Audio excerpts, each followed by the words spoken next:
Ang mali ay mali. Ang paglalabag ng batas ay mali at dapat tutulan.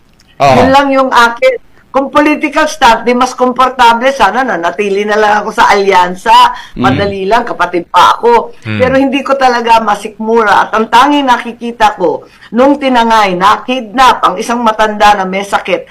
Ang nakikita ko, yung hugot ko sa tatay ko Parang yung tatay ko at kami, nung nangyari, dinala kami sa Amerika na wala kaming kamalay-malay. Hindi naman kami dinala sa husgadong Pilipino. Samantalang tulad ni Presidente Duterte, yung ama ko, paulit-ulit na sinasabi, ihaharap ko lahat ng kaso basta sa Pilipinas. Huwag ninyo ako dalhin dito sa dayuhan na West. Hindi ako papayag. Kaya, para sa akin, hindi talaga tama, pati yung mga OFW natin, nanganganib, higit 1,000 ang nakapreso sa iba't ibang sulok ng daigdig. Ngayon, natatakot sila pagtatanggol pa ba kami dyan mismo sa Pilipinas, tinatangay yung presidente.